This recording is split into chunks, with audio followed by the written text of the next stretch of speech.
because reversing it, repealing Obamacare, and replacing it with a health policy that works is going to require all of us to get involved.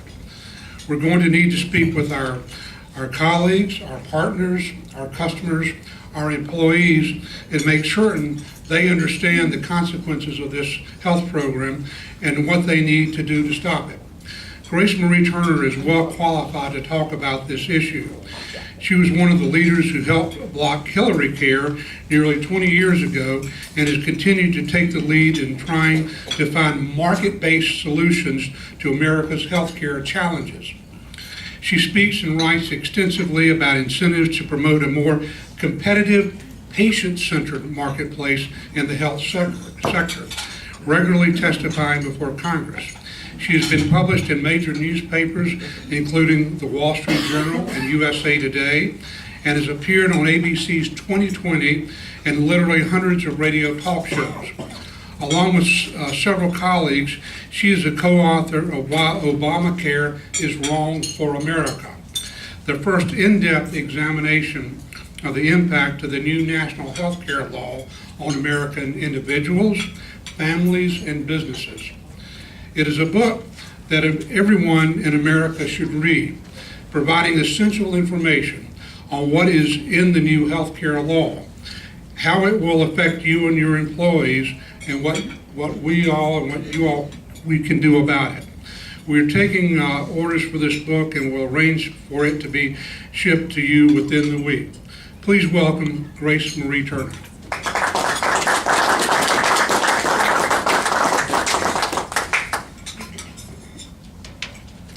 Good morning, everyone. Such a pleasure to be with you. I love Northern Virginia. I love the Tower Club, and I love business people. So we're in the right place, and we're all conservative. So we need to move forward with the right kind of health reform and the right kind of policies for our country. And it's really a pleasure to be here and talk with you today. Looking at Keith Fimian, we really began to see what the American people thought about this law, which was just beginning to take shape in the summer of 2009. And Keith held a forum at the Northern Virginia, in the Fairfax County Government Center, I think. And it was during the eruption of town hall meetings around the country that I think the Democrats were really completely unprepared for. I had no idea. We had sent our members out with talking points. We began the House, several committees had actually passed their legislation. And it was really clear that people got it, that moving toward a system in which the government is going to control our healthcare system is just not going to fly. And it was civil, but it was very, very, very active, and people were very vocal about their views. And of course it then led to the marches, and it led to the 100,000 calls an hour coming into Capitol Hill to the switchboard in the days before Congress shoved this through. The great majority of them pleading with their member to please not vote for this. One member of Congress told me that he took calls himself for an hour and he didn't get one single call from anybody saying vote for it. I was actually sitting in the House gallery. A member of Congress asked me, he said, do you want to see the bitter end? And I said, I really think I need to.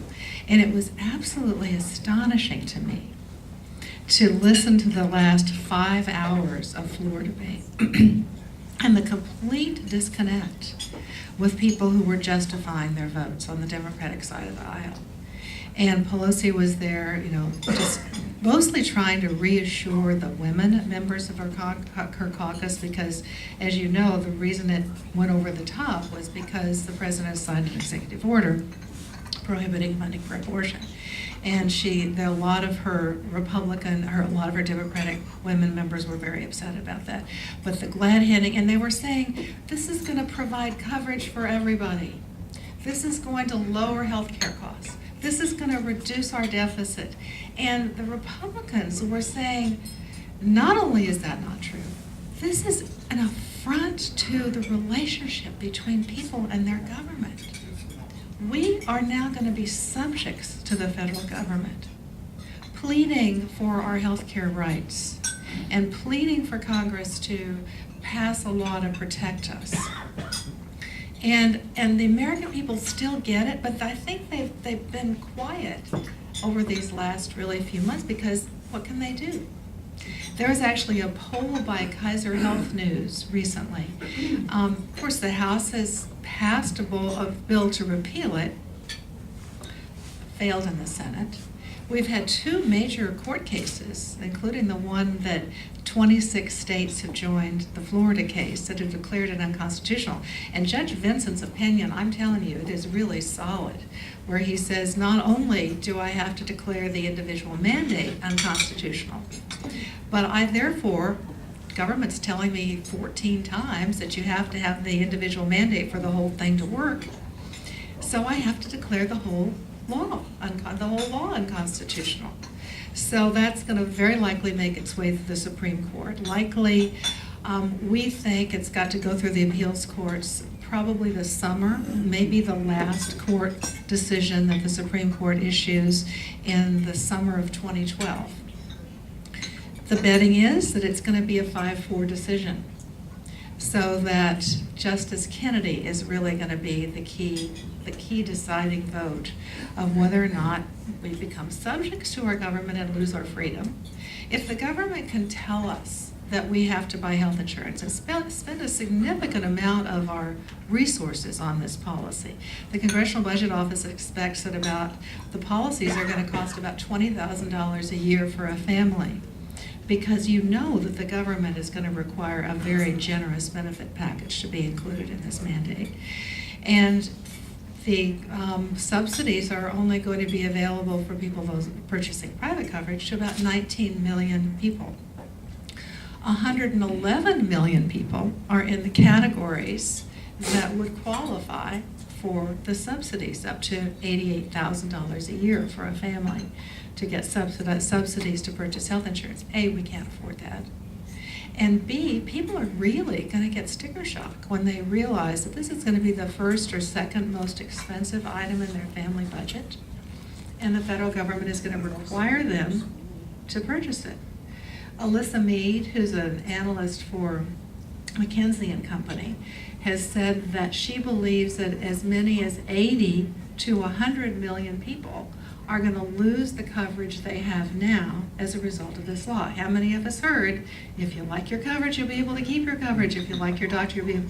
Not true. Because there are so many new requirements on what this coverage must have that you really are not going to be able to. Current policies won't comply, just as we've already seen with the early regulations about grandfathering. Business community, don't worry about this, we're going to grandfather your plans. But then when the rules come out, they say, oops, my goodness, it's going to be very difficult for all but a few companies to actually comply with these regulations. A lot of broken promises. But so we've had the House pass a repeal overwhelmingly. We've had two major federal courts declare it unconstitutional. Kaiser Health News did a survey in March, and they asked people, about do you believe that Obamacare is still in place? 22% said they believe that we're done with it, that this is no longer law. Another 26% aren't sure.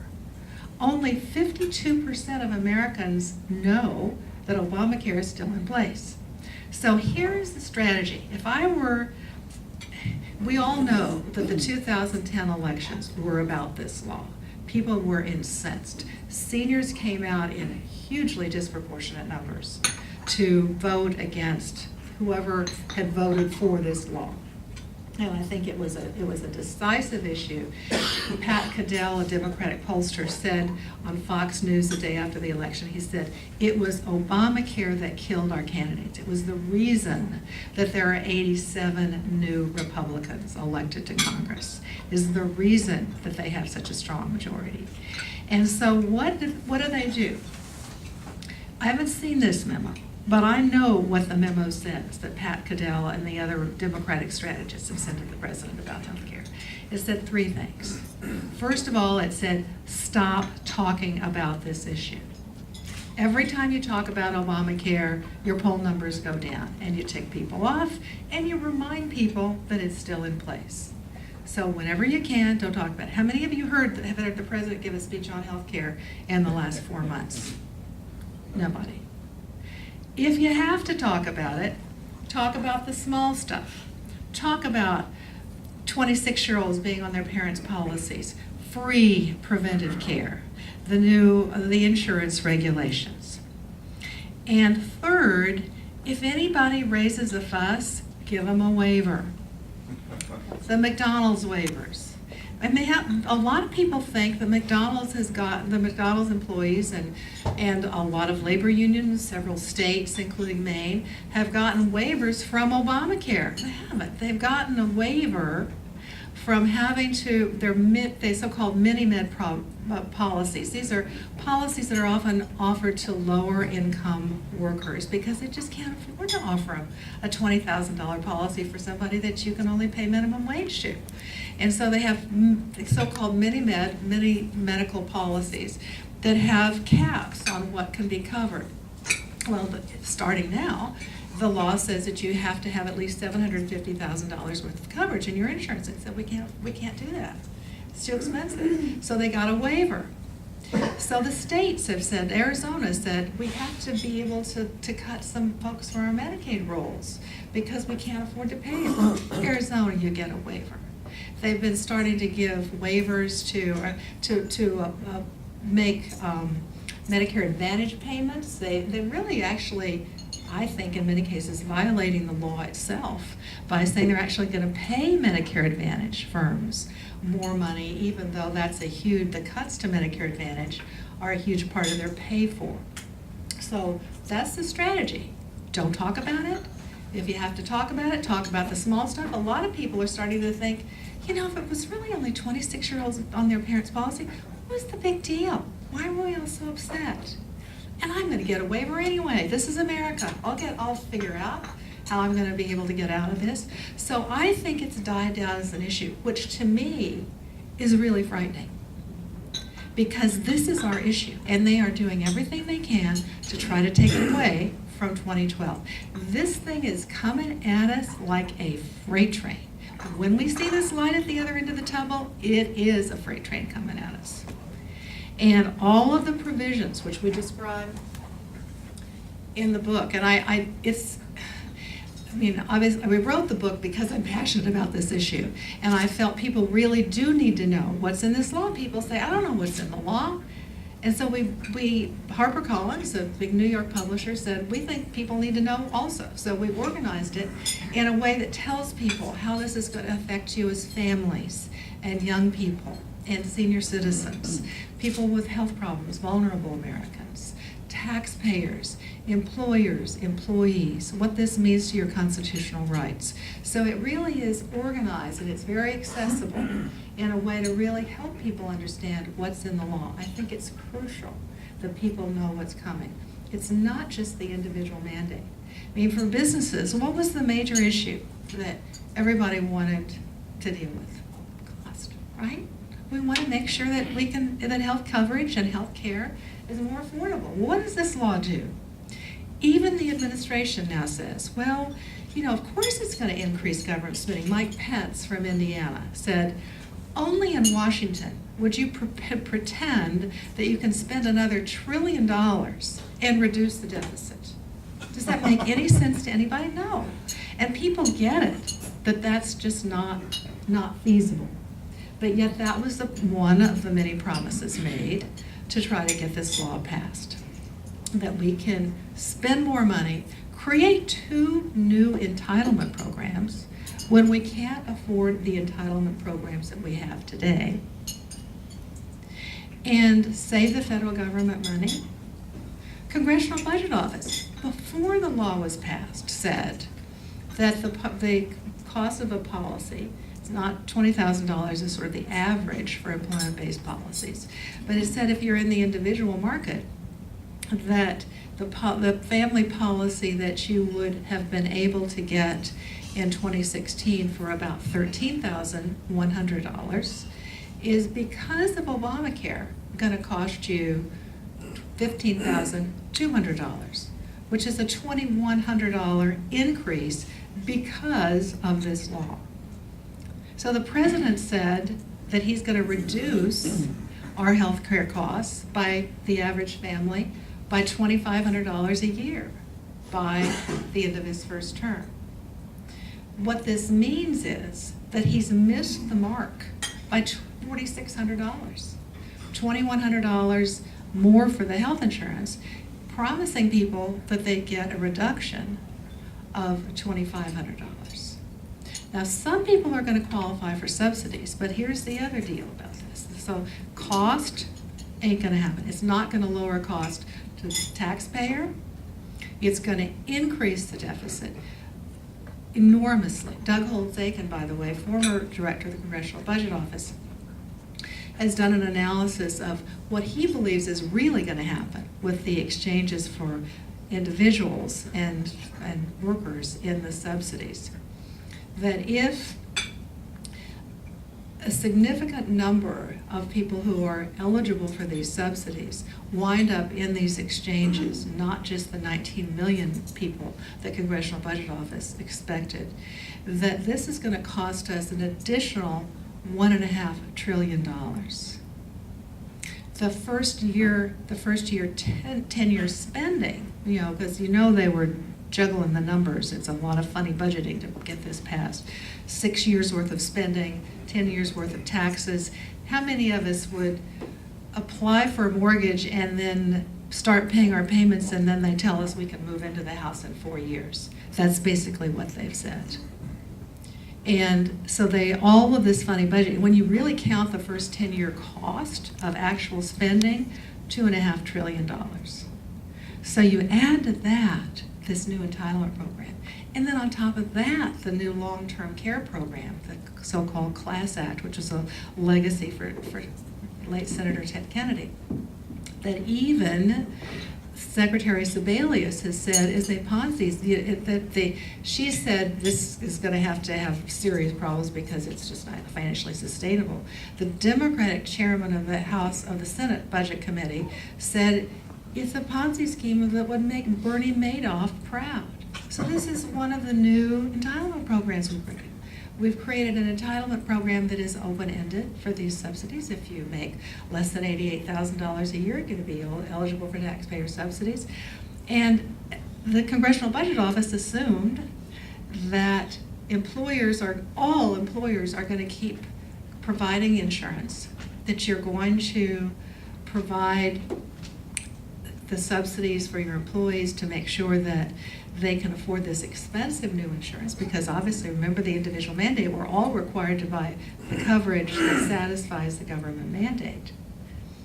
So that you're going to find that, I think, lots of employers say, I'm out of here. I mean, when you look at a $20,000 cost of a policy, you look at a $2,000 fine for not providing coverage for employees, what do? And in the first week after it was passed, several large companies, Caterpillar among them, said, we have to tell you, we're really thinking about the options we have here. The fear I have is that they'll say, okay, drop your coverage, pay your $2,000 fine, and then we're coming back at you because we're not going to let you get away with that. So I think this is a serious, serious threat to business. I am convinced, there was a piece by Alan Reynolds in the Wall Street Journal, I think on Monday, where he and others have said that they believe that the threat of the cost of health coverage and these mandates is really one of the factors that's depressing job creation. Mm-hmm. And I think that's really right. I mean, how many of you are looking ahead and thinking, I'm scared to death about hiring a bunch of new employees? We had a pizza chain owner, a small company, can't remember where it was, testified before the House Energy and Commerce Committee recently, and he said, I was thinking about opening several new chains, but that's going to send me over the limit. I'm going to have more than 50 employees, and therefore that's going to subject me to all of these new mandates. He said, I'm paying people to make pizzas. I can't pay them much more than the minimum wage, and have my pizzas be competitively priced. So what he's deciding is to keep his business smaller than he otherwise would, not create these jobs, and if he were to create them, basically say, okay, well, I'll just pay the fine and be done with it. But what does that mean about our country? If we have companies saying, I'm going to violate federal law and pay this fine, and you have individuals, Alyssa Fox, again, the analyst from McKinsey & Company, has said that she believes as many as 30 to 40 million Americans are just going to blow off the mandate and say, I'm taking my chances. Health insurance companies are required to sell me a policy whenever I apply. So I'm just not going to, I'll just pay the fine, $695 or 2.5% of your income. And so you have 30 to 40 million Americans deciding to deliberately violate federal law. How do you have a civil society with that kind of decision-making and that kind of incentive for people? And then the third component of this was coverage. So people were saying, finally, we're going to have universal coverage, as these members were saying on the House floor. Well, not really. Here we are spending, who knows, $4 trillion when you really add up what the real cost is going to be in the first 10 years. And they're still going to leave 23 million people uninsured. So not getting to universal coverage. And you've got states saying, we're just going to build a wall around this. We're not going to play. We're not going to create the exchanges.